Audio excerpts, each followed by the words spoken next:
নমস্কার বন্ধুরা, শুভ নববর্ষ জানিয়ে দিনটা শুরু করলাম। আশা করছি তোমরা সকলেই ভালো আছো আর আমরাও খুব ভালো আছি। তো দেখো, সকালে উঠে গিয়ে ছাদে গেছিলাম, আর এদিকে তোমাদের দাদাভাই স্নান টান করে এসে পুজো দিচ্ছে। কারণ আজকে আমার ভাসুর পুজো দেবে না, তারা আর কি বাড়িতে নেই, তো সেই কারণে ও পুজো দেবে বলে চলে এসছে। আর সকালবেলায় না আমার ওই পুজো দেওয়াটা হয়ে ওঠে না, কারণ আমি তো স্নান করি না, স্নান তো করি দেরি আছে। তো সেই কারণে সকালে গোপাল সেবা তো স্নান না করে তো আমরা দিই না, তো সেই কারণে তোমাদের দাদাভাই আর কি পুজোটা দিয়ে যাচ্ছে। আর আমার ওই বাসি জামা প্যান্ট ছেড়ে হাত পা ধুয়ে গোপাল সেবা দিতে আমার ঠিক ভালো লাগে না, তো সেই জন্যে তোমাদের দাদাভাই দিচ্ছে। আর আমি দেখো এদিকে একটু হাঁটাহাঁটি করে নিয়ে তারপরে একটু কিছুক্ষণ বসেও চলে যাচ্ছি নিচে, চা মানে বসানো আছে আর কি। তো এইদিকে দেখো চলে যাচ্ছি, ওইদিকে আমাদের ঠাকুর ঘর, আর এইটা হচ্ছে আমার যা মানে বড় ভাসুর আর কি তাদের ঘর। এটা হচ্ছে আমাদের মানে বাথরুম, আর এইদিকে হচ্ছে আমাদের ঘর। তো আমাদের ঘরের এইটা হচ্ছে আমাদের ঘর ঢুকে, আর এই যে মেঘ দেখো ঘুমিয়ে আছে, এখনও ওঠেনি। আর এটা হচ্ছে বাবুর ঘর, আর এইদিকে ফ্রিজ আছে। আর এটা হচ্ছে আমাদের রান্নাঘর, একটা ছোট্ট রান্নাঘর। কেমন লাগছে তোমাদের অবশ্যই জানাবে। তো চা করে নিচ্ছি, চা তো হয়ে গেছে, এবার নামিয়ে নেব। নামিয়ে নিয়ে তারপরে কিছুক্ষণ আমরা দুজন মিলে আজকে বসে চা খাবো। তো অনেক দিন পর এরকম দুজন মিলে বসে চা খাচ্ছি, তো আমার তো খুবই ভালো লাগছিল, হাসি পাচ্ছে। কি বলবো, অনেকদিন তো খাই না। তো এদিকে দেখো বাবুকেও চাটা দিয়ে দিচ্ছি। বাবুর চাটা করে রেখে গেছিলাম, ঠান্ডা হয়ে যাবে, না হলে এখন যদি না দিই না পুরো ঠান্ডা হয়ে যাবে। আর এদিকে বাবুর চাটা দিয়ে তারপরে দেখো আমি বসে গেছিলাম চা খেতে। তোমাদের দাদাভাই সবে উপর থেকে আসলেন, মানে পুজো দিয়ে সবাই আসলো। ওর পুজো দিতে অনেক টাইম লাগে, তো মানে গোপাল সেবা দেয়, তো ওই জন্য আরও বেশিক্ষণ রাধা মাধব আছে আবার বাড়িতে। তা তাদেরকে প্রত্যেক দিন তো সকালে দুপুরে বিকেলে না খেতে দিলে হয় না না। তো ওইদিকে তোমার দাদাভাই এসে একটু জল খেয়ে নিচ্ছে, তো ওই জল খেয়ে নিচ্ছিল, আর আমি এদিকে মানে চা খাওয়া শুরু করে দিয়েছি আজকে। তো যাই হোক, চাটা খেয়ে নিই বসে বসে। ও বসবে চা খেতে একটু পরে। তো ওইদিকে দাঁড়িয়ে আছে, ও এখনও বসেনি চা খেতে। তো ওর যে টাইম লাগে না, কি বলবো, সব কাজ মেয়েদের মতন ধীরে ধীরে করতে হয়। তো ওই যে দুজন মিলে বসে চা খাচ্ছিলাম আর খুব গল্প মজা করলাম। তো ওই যে চাটা খেয়ে চলে আসলাম সবজি কাটতে।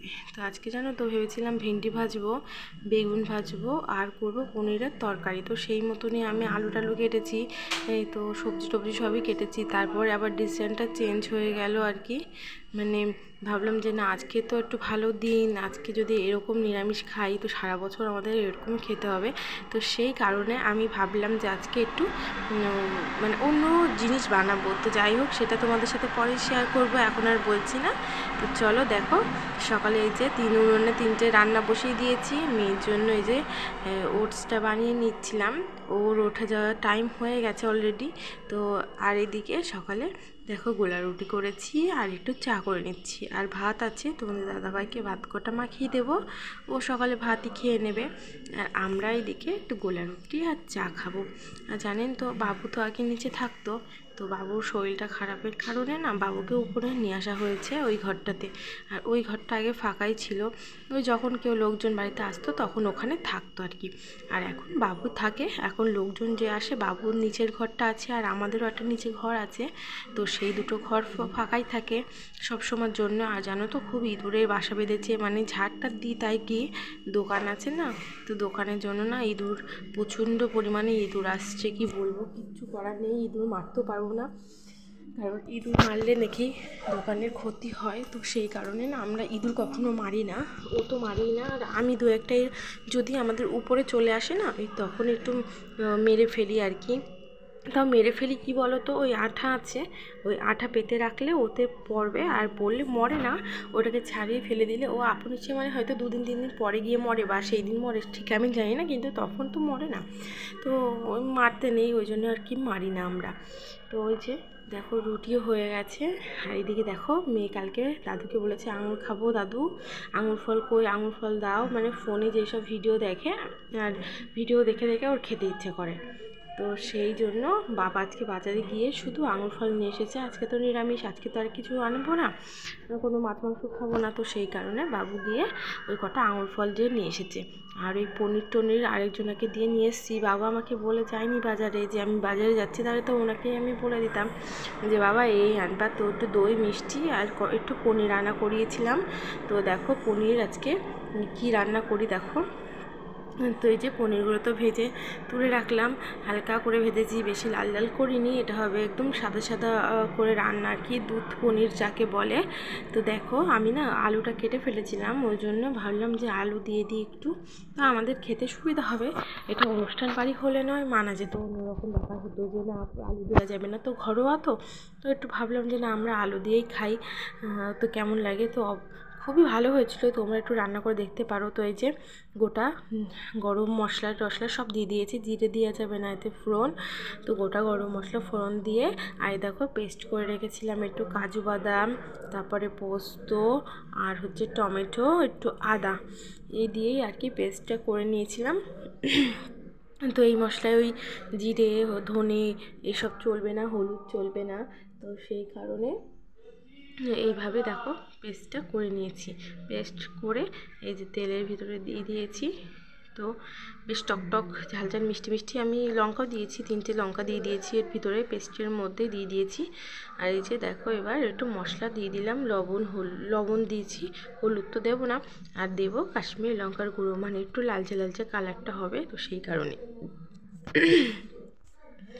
তো আজকে সকালবেলায় তোমাদের দাদাভাইয়ের কাছে গিয়ে বলছিলাম যে কী রান্না করব বলো একটু ভালো মন্দ, তো যাই হোক বললো তোমার যেটা ভালো লাগে তুমি সেটাই করো। তো আমি ভাবলাম যে আজকে তাহলে একটু পোলাও বানাই, আর হচ্ছে পনির এনেছি যেহেতু একটু দুধ পনির বানাই, তো সেই জন্য আজকে আমি এইভাবে রান্নাটা করেছি। তো দেখো এই যে মশলা তো কষানো হয়ে গেছে, চিনি তো দিতে ভুলবেই না, চিনি তো দেবেই, আর দিয়ে দিয়েছি মশলাটা প্রায় কষে আসার পরে আমি দিয়েছি একটু টক দই। টক দইটা দেওয়ার কারণে বেশ টকটক ঝাল ঝাল মিষ্টি মিষ্টি যে এত সুন্দর একটা মানে হবে তৈরি, আমি বুঝতেই পারিনি, যে আমি তো এরকম কোনোদিন রান্না করিনি আজ পর্যন্ত, এই আজকে একটু এভাবে রান্না করলাম।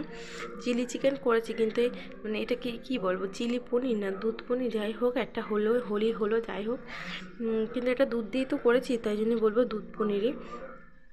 তো এই দেখো আলুগুলো দিয়ে দিয়েছি, কারণ আলুগুলো তো পরে দিলে ভালো তো ফুটবে না, বা মানে আলুগুলো সেদ্ধ হবে না আর কি, ওই জন্য কষানোর সময়তেই দিয়ে দিয়েছি। আর এই দেখো দিয়ে দিলাম দুধ, একদম মশলা সব কষানো একদম রেডি।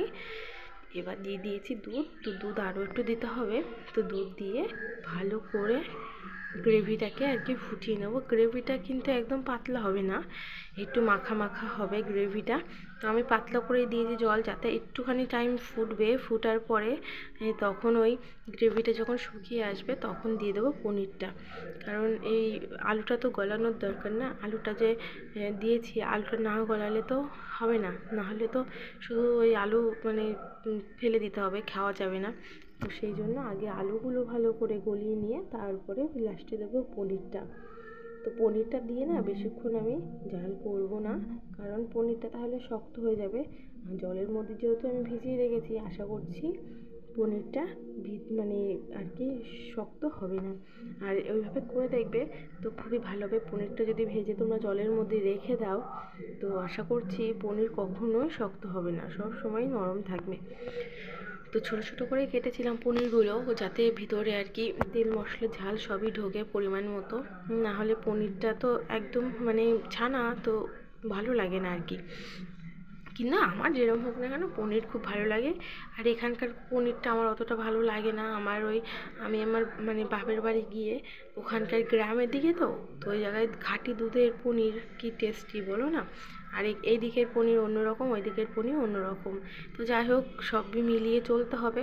আর এদিকে লাস্টে গরম মশলা দিয়ে, ঘি দিয়ে আর একটু সামান্য বাটার দিয়ে এবার এটাকে আমি ঢেকে রেখে দিয়েছি, মানে নামিয়ে দিয়েছি ঢেকে রেখে। এদিকে দেখো চলে আসলাম পোলাও বানাতে। তো কারা কারা এইভাবে পোলাও বানাও আমাকে অবশ্যই কমেন্ট করে জানাবে। আর আমি দেখো কিভাবে বানাচ্ছি, তো তোমাদের সাথে শেয়ার করলাম। তো এই দেখো এদিকে একটু সাদা তেল দিয়ে দিয়েছি, সাদা তেলের মধ্যে দিয়েছি হচ্ছে একটু ঘি, একটু বাটার দিয়ে এবার তেলটা গরম হয়ে গেলে আমি এর ভিতরে কিছুটা কাজু আর কিশমিশ দিয়ে দেবো। এই যে কাজুটা আগে দিয়ে দিয়েছি আর কিশমিশটা একটু পরে দিয়ে ভাজা করব। তো একটু যে ভাজা করে নিচ্ছি, তো সুন্দর করে লাল লাল করে একদম ভেজে নিয়েছি দেখো। তো এটা একদম পরে অ্যাড করব, তাড়াতাড়ি অ্যাড করবো না, মানে পোলাও তো তাড়াতাড়ি দেবো না, একটু লাস্টের দিকেই দেবো। তো এই যে ভাজা হয়ে গেছে, এবার আমি সব তুলে নেব। তো তুলে রেখে দিয়ে এইটাই করে পরে যখন পোলাওটা রাঁধবো না তখন আমি দেব। তো ওইদিকে আমি না পোলাওয়ের চালটা আর কি সেদ্ধ করে নিয়েছি, কারণ আমি ওইভাবে জল মেপে করতে পারি না, কারণ ওইভাবে করতে গেলে না নরম হয়ে যায়। তো আমি ওইভাবে করে রেখেছি 2-3 বার, তো আমার সেই চেষ্টাগুলো বিফলে গেছে বলে আমি এইভাবে 2-3 বার করেছি। তো দেখছি খুবই ভালো রেজাল্ট পেয়েছি। তো তোমরাও দেখে নাও কীভাবে আমি করছি। তো এইদিকে দেখো আমি তেলের ভিতরে গরম মশলা, গোটা গরম মশলা, তেজপাতা সব কিছু দিয়ে দিয়েছি, মানে বেশি করে দিয়েছি যাতে ফোড়নটা সুন্দর গন্ধ বেরোয়। আর যেহেতু ঘি বাটারের গন্ধটা খুবই সুন্দর হয়, তো সেইভাবে দেখো যে দিয়ে এবার একটু আদা কুচি দিয়ে দিয়েছি। তো অনেকে আদা বাটা দেয়, তো আমি না গ্রেট করে দিয়েছি আদাটা বেশ একদম ছোটো ছোটো করে, আর কোচানো লাগবে না। আর এই দিকে দেখো বললাম না আমি ভাতটা না সেদ্ধ হলুদ দিয়ে, হালকা সামান্য হলুদ দিয়ে ভাতটাকে একদম সেদ্ধ করে নিয়েছি। আর এইদিকে একটু জল দিয়ে, মানে হালকা সামান্য জল দিয়ে ঢেকে ঢেকে আমি ভাতটাকে সুন্দর করে নেব। তো তোমরা দেখতে থাকো, আশা করি তোমাদের ভালো লাগবে। এদিকে দেখো পরিমাণ মতন চিনি দিয়ে দেবো। আর যেহেতু লবণ আমি দিয়ে ভাতটা ফুটিয়েছিলাম, তো সেই কারণে আশা করছি লবণ লাগবে না। আর যদি লেগেও থাকে আমি ওর উপর দিয়ে একটু ছিটিয়ে দেবো। আর যে কাজু বাদাম আর কিশমিশগুলো সুন্দর করে দিয়ে দিয়েছি। আর এতে মশলা বলতে দেবো আমি একটু গরম মশলা, আর কোনো মশলা অ্যাড করব না।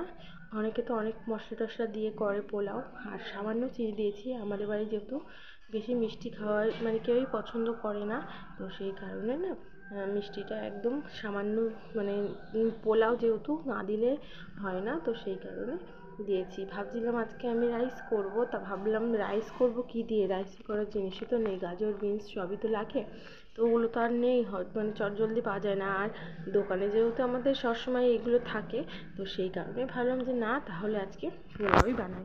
আর আজকে বানাচ্ছি হচ্ছে বাসন্তী পোলাও।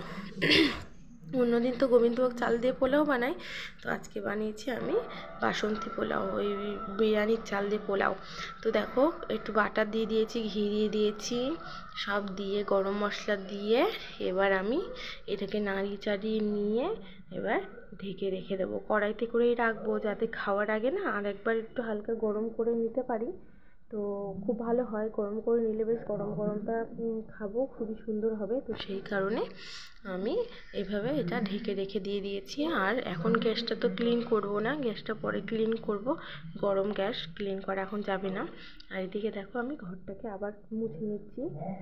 তো এই যে মেয়ে বারবার এখানে ওখানে হিসু করে, এখনও তো বলতে পারে না যে মা আমি হিসু করব, তো ওই জন্য না আমাকে ঘর তো সবসময় পরিষ্কার রাখতে হয়। ওই বাচ্চা মানুষ কখন কোথায় বসে পড়বে, শুয়ে পড়বে, ওর খুব মানে শোয়ার স্বভাব আছে, ফোন দেখবে। তো আমি যদি বলি যে না মা তুমি শোবে না নিচে, তো ও তবুও ফোন দেখতে যদি নিচে ওকে বসাই তো নিচে শুয়েই পড়বে। তো এদিকে দেখো পুচু গেছে, মানে মেয়ে গেছে ছাদে, ছাদে গিয়ে কি করছে একা একা। আর এদিকে বাবু এসে আমাকে বলছে যাও তাড়াতাড়ি ছাদে যাও। মেয়ে দেখো স্নান মিনান করে একা একা কী করছে। মানে কল টল সব ছাড়তে পারে একা একা, এখন আর অসুবিধা হয় না। মানে ও যে সবই পারে বলতে গেলে, এখন স্নানটাও একা একা করতে পারে।